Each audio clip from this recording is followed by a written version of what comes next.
this chapter is about waking up. And like you said, Tom, waking up is a practice, right? And with any practice, the key is small, steady effort. So to those that are listening, living consciously is about a practice, and it's about taking these small steps. There's going to be moments when you have these great insights and epiphanies, but it's not just about those things. It's also about the small, steady progress you're making as you become aware of these things.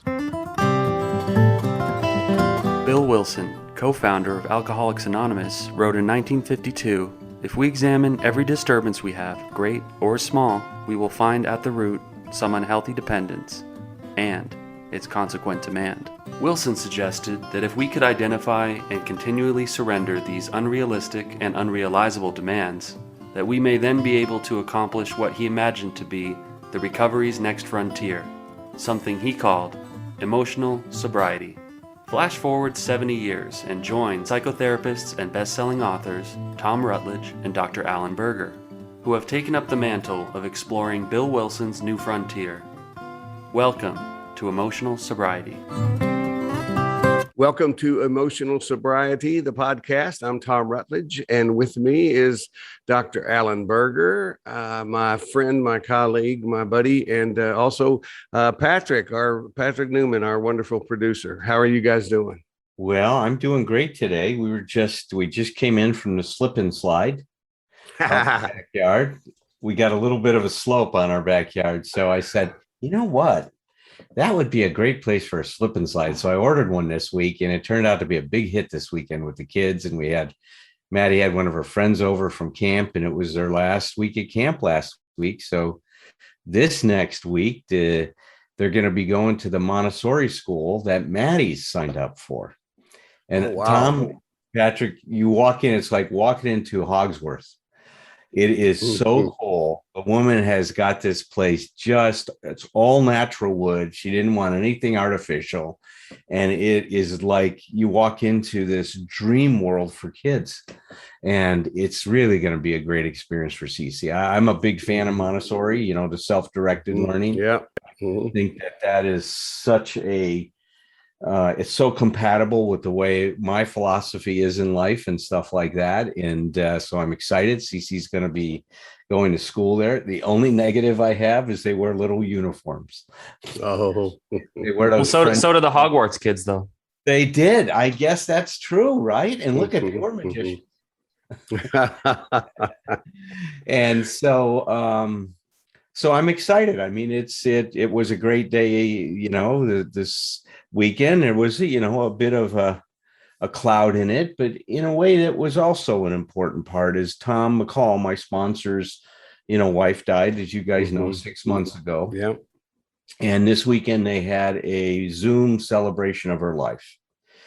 And almost 200 people showed up, and they had this guy, Steve, made all these incredible videos of her life and her service in NA and her friendships. And so I had a good cry yesterday several times, and then I got to go up, and Tom was there because he wanted, to experience it alone as he was going to be talking. But I went up and we held each other and cried for a while together yesterday. So it was quite moving, so important. Beautiful. I mean, as you say, it's, one of the things that I've learned in my recovery is embracing these feelings instead of running away from them is so important.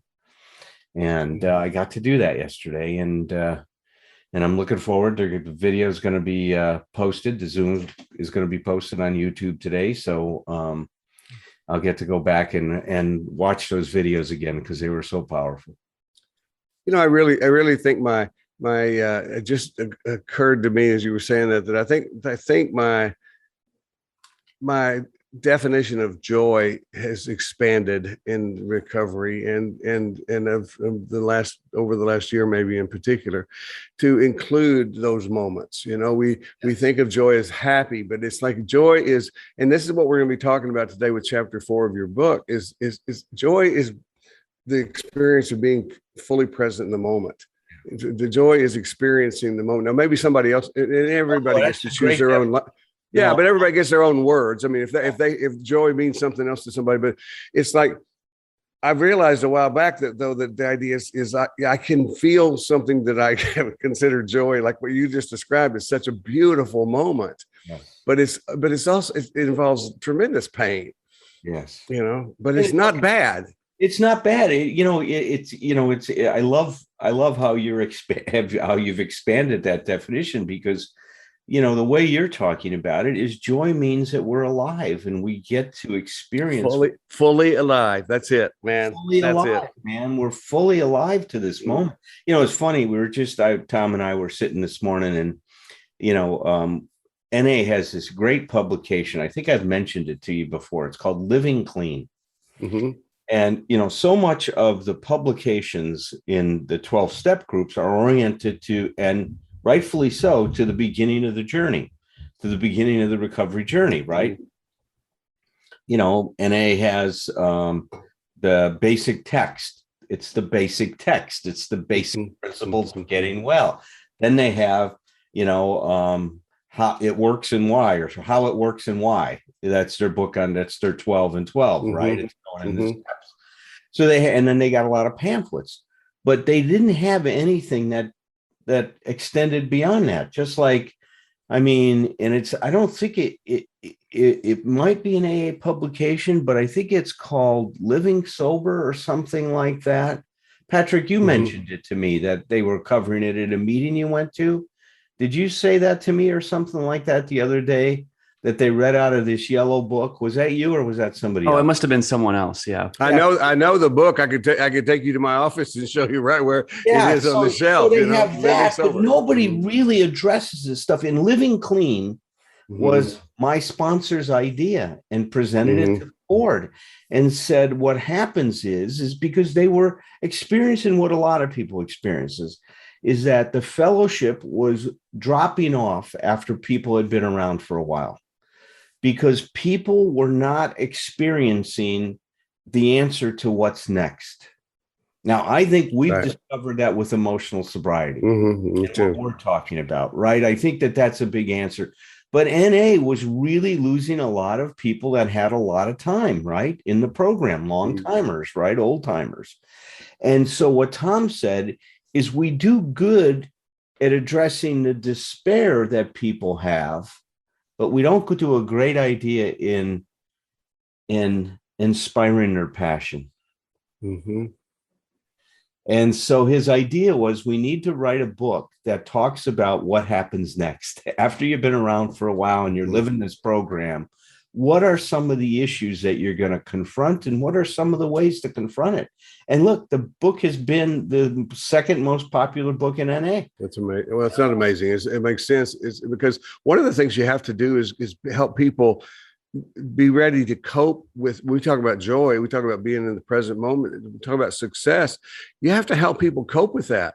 Because it's not like when you haven't had something, it's not like we're all getting something back. It's like very often we're getting something for the very first time, and if you are, I have a T-shirt that we sell on our T-shirt shop. It just says "Weird is good," and the reason for that is because. And think about this, when your clients start to get to where I teach this in my workshops, you've heard me say it in our workshop. It's like when people start to change, when they actually start to get the things thereafter, they don't say, "Oh, this feels wonderful." They say they very often use this word. They say, "This is weird." And then they will pepper the word through the whole thing. And what it finally alerted me to was the idea that, it's very foreign. And we tend to equate or associate familiar with safe. So those are really scary times about potential relapse, for one thing. But the other thing is, for the long haul, we need help learning how to be happy and okay. I didn't check with you, Patrick. How are you doing?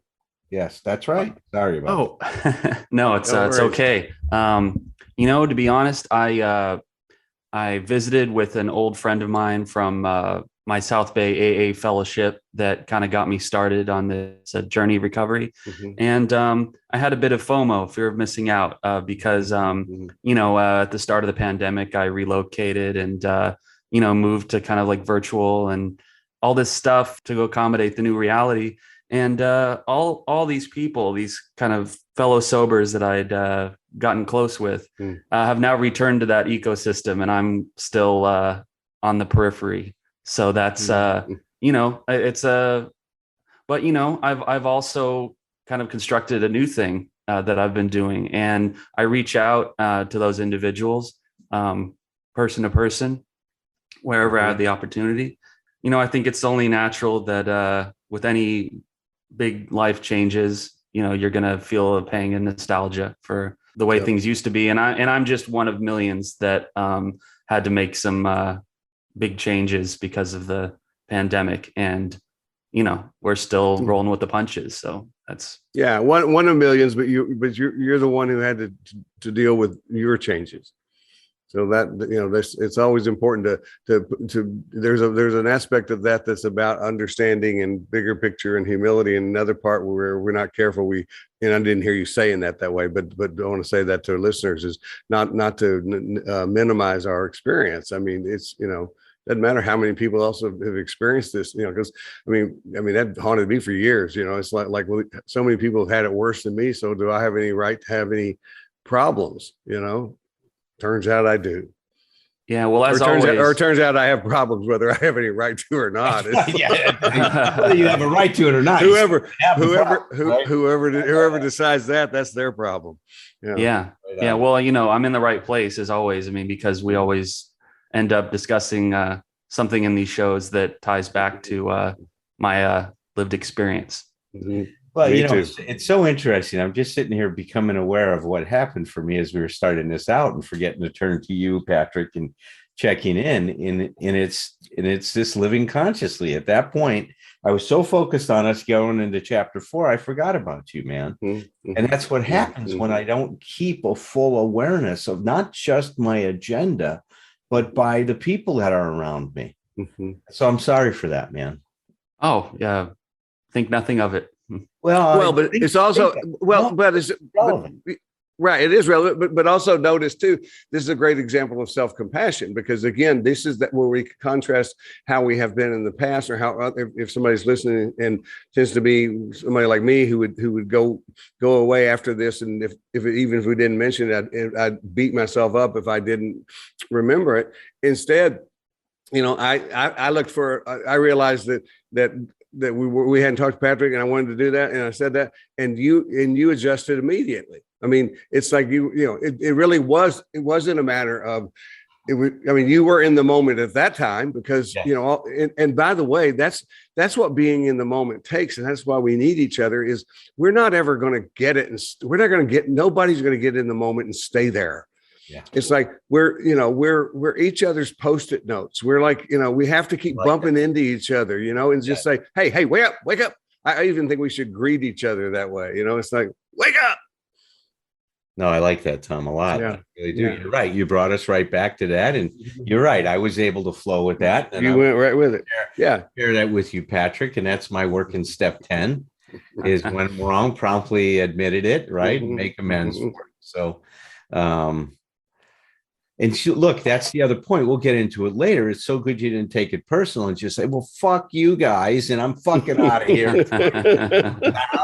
And say, fucking get another producer. You guys are assholes. Burger, you're an asshole. I like Tom, but fuck you, Burger. Something like that. Because look, at some point in our life, that's how I've handled certain things. I get so reactive to this stuff and taking things personal, but that's why this living consciously becomes such an important foundation to our emotional sobriety. Thursday nights, we've been calling it, increasing our awareness, synonymous. I think of these things synonymously.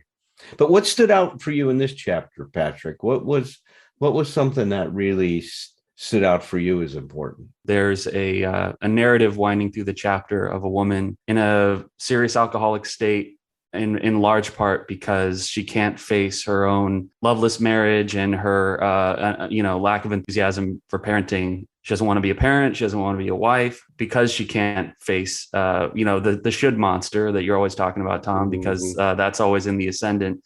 She can't really face these truths about herself. So that's what's driving her drinking and why she can't really stay sober is because, to live life sober is just it's such an unbearable kind of rock in a hard place for her. Yeah. And I've always liked versions of this saying, if you're miserable, drinking and using is a way to resign yourself to your misery. And I relate to that because I think I was living that kind of life for a while. Waking up, that was the previous chapter. But then in this one, it's more about the mechanisms that go into living that conscious life. Each of these cases in the book, and I imagine you do this too, Tom, when you write about clinical situations to protect the identity. I don't use one person, I use a composite.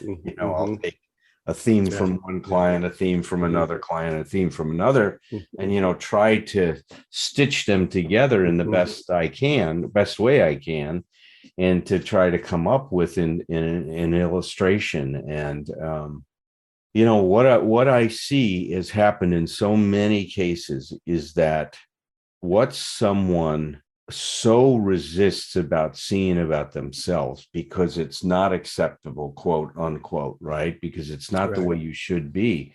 And especially for a woman, right? Every woman should be maternal.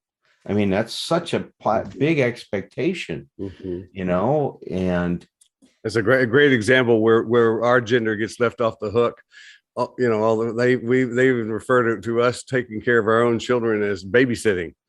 Yes, that's right. It's really a good point. And I know when you're taking care of your babies, you are parenting. I'm parenting. That's right. And this one woman I'm thinking about, and it wasn't just one. I mean, I've seen this theme repeat itself in several clients. I imagine you have, Tom. Is there's certain aspect of themselves, and even the other way around. I've seen some women say, "I don't want to have a career. I just want to be a mom."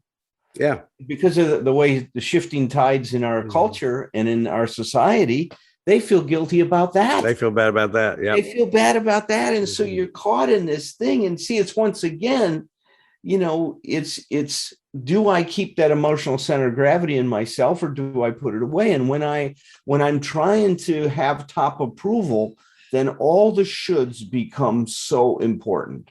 When I want everybody to like me, now I've got to weigh in all of these different expectations of my gender, of my social group, my peers. I mean, what an order, right? I mean, it's a tall order to consider all that.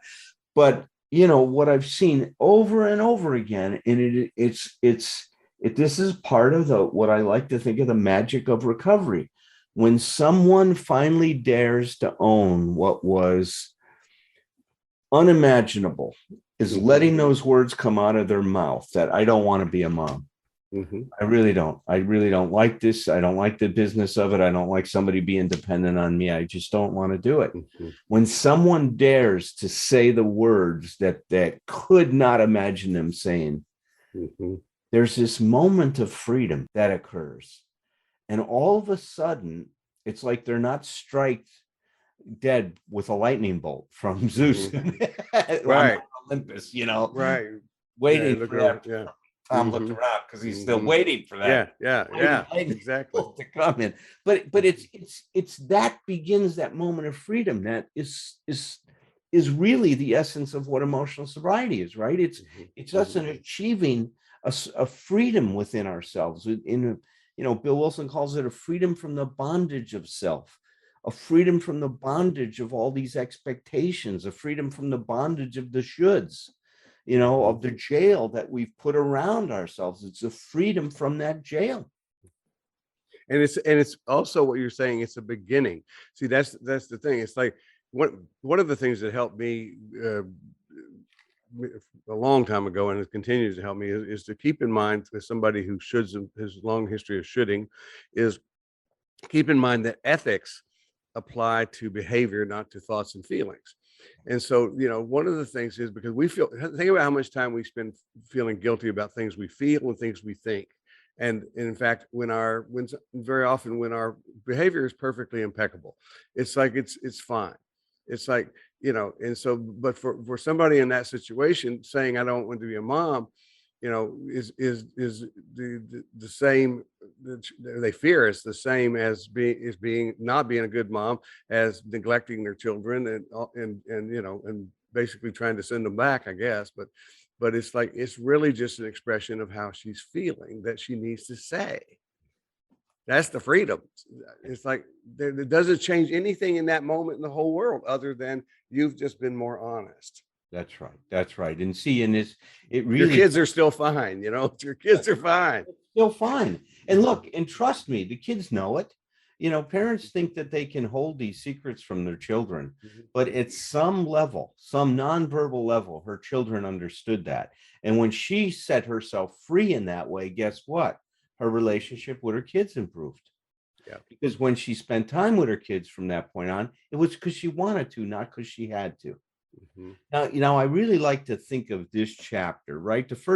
That last chapter, we really explored how we are asleep, right? That we're in this trance in our life. This chapter is about waking up. And like you said, Tom, waking up is a practice, right? Yeah. And with any practice, the key is small, steady effort. So to those that are listening, is this living consciously is about a practice, and it's about taking these small steps. There's going to be moments when you have these great insights and epiphanies, but it's not just about those things. It's also about the small, steady progress you're making as you become aware of these things.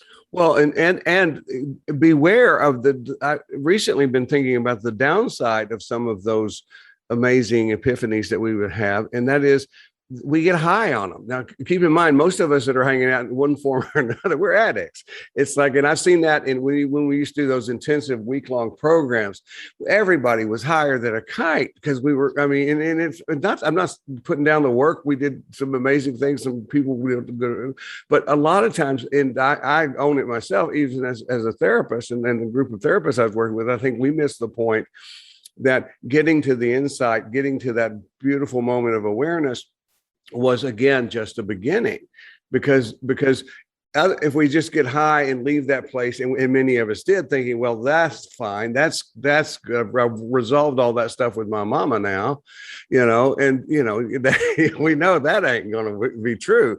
And it's like, if we can't translate these wonderful moments, these wonderful insights into practice, then we're going to lose them.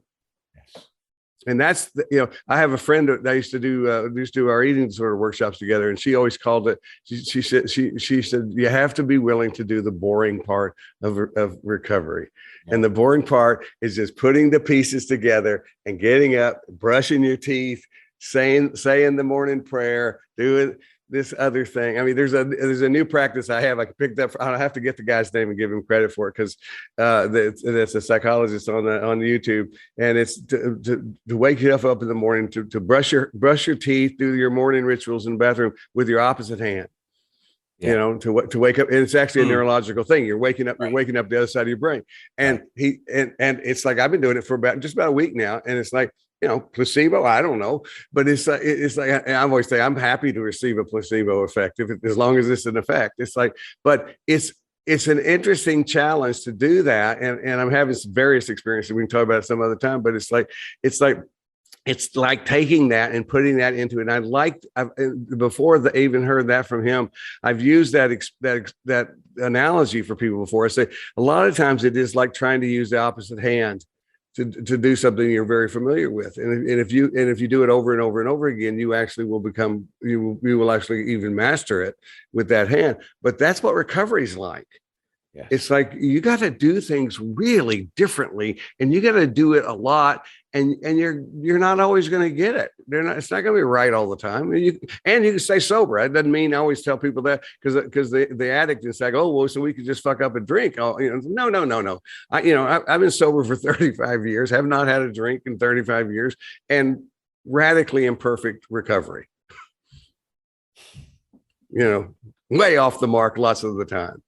Yeah, that's right. Oh, listen, and that's the other thing. It's not about being perfect, is it? It's really just about being committed to it. I mean, it really is that overrides everything. And, you know, and I really like, you know, I think that's the result of a spiritual experience. I like what I was at this Jewish national retreat this week, giving a presentation on emotional sobriety. somebody had read a review I wrote for Shais Taub's book, God of Our Understanding, which I'll give a plug for that because it's really outstanding. And Shais, a regular presenter at this National Jewish Retreat, and it's a big turnout. They get between 1,000 and 2,000 people. This year, only 500 because they kept the registrations low for COVID, stuff like that. But somebody read the review I did and said, why don't we invite Dr. Berger to come in and give this talk on emotional sobriety? So it was really great because I got to hear Shais talk. He gave a presentation called Thirsting for God. And it was a great presentation. It really was outstanding. I just love the way rabbis and Jesuit priests are able to teach. I mean, they have this ability to be so engaging and so mesmerizing is the word I have. He mesmerized us.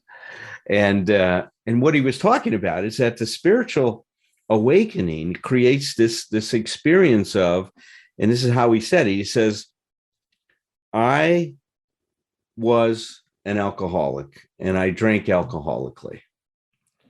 The man I was would drink alcoholically again. The spiritual experience I've had has created a new man inside me, a man committed to my recovery. That man won't drink again.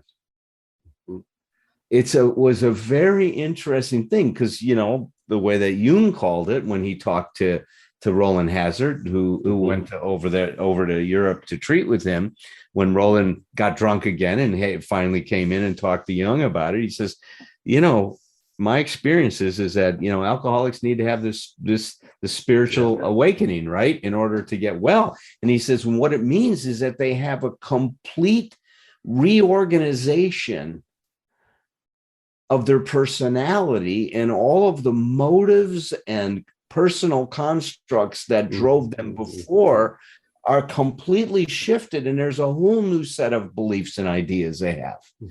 And look, that is what we're talking about in terms of emotional sobriety. Yep. I mean, is that we are really talking about a very different way of looking at the world, at looking at ourselves, at looking at our relationships. And the roots of that are in living consciously, because I have to be aware of what I'm doing to open up the possibility of doing something different. When you were brushing your teeth with your left hand, that was a whole new experience for you. It is, and I want to go to a detail. I'm always picking at language, and there's a detail in here that you said that from the rabbi, a quote from the rabbi that is so important, is that. And it's the difference between can't and won't. It's like such a powerful thing. It's easy enough. We understand if I say I'm an alcoholic, so I can't drink, well, fuck that. That's not true. I'm an alcoholic, and boy, can I drink. It's like, it's like, I even still have an alcoholic ego to that. It's like, it's like, oh yeah, I'm gonna drink. It's like, oh, that's a good thing. But when you were quoting him, he said this new man inside of him won't drink. And see, it leaves in place one of the things that comes with this awareness. And I mean, and that's one of there's several things. I love chapter 4. But the introduction to just really the power, what I think of is the power of awareness of all, it's a part of the whole system, but the power of the healing power of awareness is amazing. And part of that has to come with the awareness that not everything remains our choice, and it's like, and I, want people to know that it does, it's like, and also what you were saying from what the rabbi was talking about is he didn't say that other part was exorcised or gone. It was, he consciously lives from the place of the new person. And that's beautiful. That fits so perfectly for how we think about it. I think it does for me. I think it probably does for you guys too. Yeah, it's active, not passive. Yes. Oh yeah. Yeah. And one of the things that's nice, we're talking about being able to mess up in recovery without relapsing with substances is how often have we found ourselves in that we wake up or we find ourselves in the middle of the day, in that other person, that, or at least with one foot inside that other person's shoes. And it's like, and our job is to pay attention, become aware, move back, or if somebody has to remind us by responding to, I mean, to me, it's really been cool to see that people can react to me in a way like usually, close at home, my wife will react to me in a certain way that is an old way of her reacting. And one of the things I've learned to do is look and go like, okay, well, what did I just do? What did I do before she did that? And it's like, oh, that was a little bit, it wasn't horrible maybe, but it was like, that was a little bit too close. Yes. To the old way. So that's that balancing point, that awareness that you're coming back and realizing, I'm leaning too far over one direction. Yeah. I like the visual metaphor of the pottery wheel. It's a constant stream of kind of like adjusting the contours of the shape and, Oh man! And anybody who's ever done, and I've only messed with that one time my whole life, but anybody who's ever tried that, I've used riding a unicycle as an example, because if you've ever tried that is an amazing experience, and painful experience for me. But the pottery wheel is perfect because it has so many dimensions, and it's like somebody who has mastered that can make that look really easy. You can't take your hand off it. Oh man, with Glenda, the good witch, which we've talked about before, that if we were aware that we have lost something, we've lost things. It's like we have to ask, what have we lost? And so some of the things we've lost is some of the things we've never even had. And the Glenda, the good witch thing is, we've talked about this one before, probably on our podcast, but it's like, it touches me because I'm always aware of how often we find, if we're paying good attention as therapists, as some of the things that people need to help them recover are things that they can't possibly have because no one's ever even demonstrated them for them. And somebody caring, loving, nurturing, protection is one of those things. One of my questions I ask, and I think about that and it wasn't exactly what you were doing with that, but it was part of that was, has anybody ever protected you? Yeah. And it's like the blank look on people's faces will be, it's just the answer, which is just, oh, nobody's ever done that. So you can't protect yourself until we get, and the coolest thing about human consciousness is we can actually represent that symbolically in a therapy session, pull that chair out. I mean, and again, we start to turn it into practice, but it's like, we don't have to go back and redo somebody's childhood. You can have a symbolic experience, give somebody the experience of feeling protected, and then they can begin to learn how to do it for themselves. It's amazing. Yeah. And that's what I love about that story. More magic, man. There's more magic. That's right. There's more magic. I'm using that word a lot because, my sponsor, Tom, talks about that there's something magical about recovery. He keeps going over that. And I love when he does it because you can see it's so true. He's, the awe he feels about it. But here's, I think, what happens. And, what you and I get to do is we get to introduce people to aspects of themselves that they are unacquainted with. Yes. And it's amazing to see people now connecting to resources and capabilities within themselves that they had no concept that they possessed. Right. No idea that they had that possibility available to them. And then all of a sudden they go through something like the Glenda experience I write about here. But I hope everybody that's listening to us can hear this, that you have an unbelievable amount of resources inside you that are still untapped. Absolutely. That is where our hope can lie in terms of when we're confronting and dealing with any situation. As soon as you get the right orientation, as Tom was saying, and this is where we need each other, that we can point out, hey, try this direction rather than that direction. Look over here instead of over there. Pay attention to this. Then all of a sudden, these things that you didn't know that were available to you become mobilized. And you start to have access. So in one way, emotional sobriety is about making available to you that which has been unavailable. Right. It's and either because you've never thought of it, or the other category of that is that you have always thought it impossible. That's right. That's exactly right. Because many people think, oh, I believe that's possible for you and for you and for you, but not for me. I have a client I worked with for years, and she on her own. This was her idea, not mine. It was a great one though. She began to make a list of impossibles that she accomplished. She says she got tired of me pointing out to all the impossible things that she was doing, so she decided to keep up with them. And the last I talked to her, she had 83 things on that list, and that means the definition is very strict definition. Only thing that goes on that list is something you have actually accomplished, not that you think is possible, but something you've actually you are doing now. Usually, it's a practice thing. It's not usually a one-time thing, but you are doing now. That you would, if we traveled back in time and found the earlier version of yourself and said, you're going to do this, she would look us dead in the eye and say, no, that's not possible. I don't care where you are in your recovery. You look back and make your own list of impossibles. We've all done it. They'll be hidden in little places that are pretty surprising, but it's like all of that goes to that power of awareness that this chapter speaks to. That's right. And listen, the other part of that is what you said, is that we don't have available within us those things that someone hasn't engaged and brought forward before, that we've never experienced. Absolutely. But just because you haven't experienced it, and see, this is the beauty of recovery. It doesn't mean that those parts of you don't exist. They just haven't had a chance to have a voice in your life, right? They haven't had a chance to weigh in. And another way of saying making available, which was unavailable, is introducing ourselves to different parts of ourselves that we've been alienated from.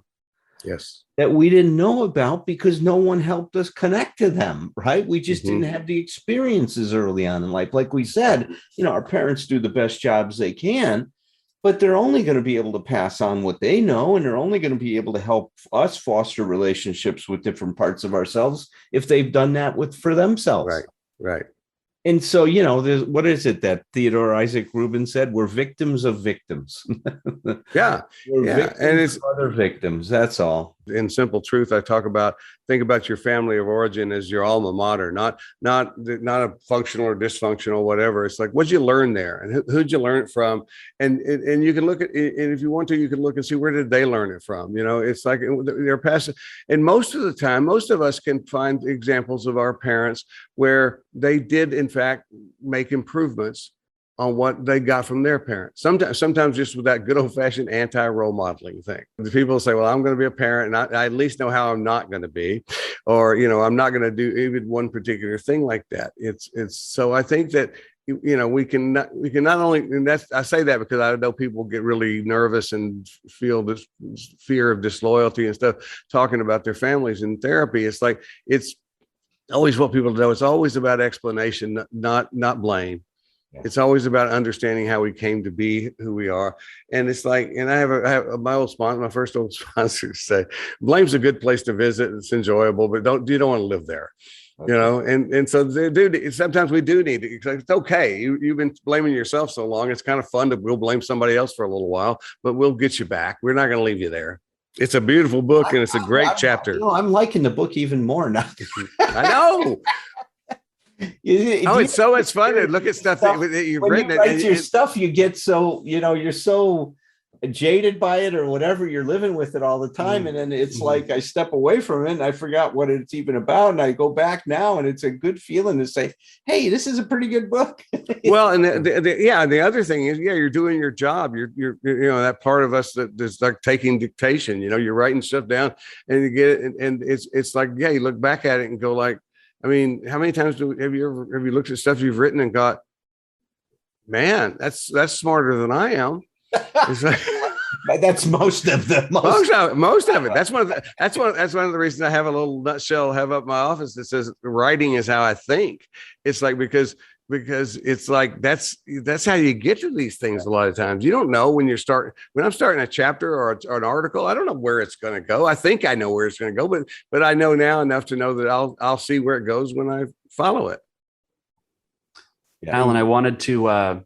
You made mention in the beginning of the hour that emotional sobriety is, it's for people who've been around a while. They've taking care of their physical sobriety, and they're looking for whatever the next frontier is. But I got started on this, you pretty early, and I think that the earlier the better, really. Well, I agree with that. And see, it was the same thing about there was always this debate early on when I got sober. There was so much smoking going on in meetings and stuff. And people said, don't worry about quitting smoking, focus on stopping your drinking, right? And so nobody promoted that. And then the research started coming out that said those people that continue to smoke, have a higher degree of relapse than those people that also deal with their cigarette addiction at the same time they're dealing with their alcohol. So the data came out. I think this is one of those things that's true too, Patrick. My experience now, because I've been helping a lot of different treatment centers across the United States integrate these ideas into their programs, right? The earlier people are, and we've even seen it on Thursday nights. We've had somebody come in the meeting this last Thursday say, my God, I've just been around for 6 months and this is helping me so much at this point in my recovery. So I think you're right, Patrick. I think that this emotional sobriety is an essential and critical part of anyone's recovery at any time in recovery. It's important for those of us that have been around a while, haven't been exposed to it, helping us understand what's next. For those that are just starting out, it's going to give you a way of looking at the world and helping you deal with things so that you're not knocked off balance as bad as you were, or as you can be if you don't look at some of these issues. I got to quit smoking. You're reminding me. Oh, yeah. Probably a good idea. Don't want to get cancer. I would say it is a good idea. I vote for that. Yeah, it's always a pleasure chatting. It's our support group. It is our support group. When I was thinking about people that have discovered a part of themselves that they didn't know, Carol is such a good example about that from our Thursday night meeting. Yeah. It's just blossomed in that meeting, and she's such an important part of that meeting, and her journey is such an inspiration. And she and Patrick are the ones who are responsible for getting our emotional sobriety and recovery Facebook thing up, which she pointed out to me after last Thursday. We hit 400 people on that list. And still growing. It's like, she's been, and she helps to she's just a part. You're right. She's an essential part of the the community. She is an essential part. And she found her voice and she sang literally. Yeah. and I'll tell you that the song that she sings is just so relevant, and the words are so powerful, and she sings it so beautifully. I'm so grateful for her. Mm-hmm. She's amazing. Yep. I love that group. Yeah, it's a great group. If you guys are listening to us and haven't been, please join us Thursday nights. Yeah. I'll be sure to include, as always, the Zoom information in the show notes. Mm-hmm. Yep. And it's a big group, but when you're there, if you're there for the first time, say hi to us. That's right. Speak up. Yeah. A big group, but it's a very personal group too. Very. And that's what everybody feels, even regardless of the size. It doesn't feel that way. Feels very intimate. Personal. It's very personal. Mm-hmm. Yeah. Are there any recordings from your talk at the Jewish collective that they did record it, so I'm going to see if I can get a hold of the recording of it. So I found that all fascinating. And I guess you were participating, or it wasn't necessarily from like a recovery frame, was it? It was more about. No, they wanted me to come in to talk about, really, they were connecting it to wellness and spirituality, and really more of a wellness component that they're adding to this National Jewish Retreat. And they were saying, look, we get these great ideas of spirituality, but we got to learn to plug these things in to some practical issues. And I get it, I think it's great what they're doing. And we're seeing people do that more and more and more across religions, across different, psychologies and stuff like that. It's very exciting.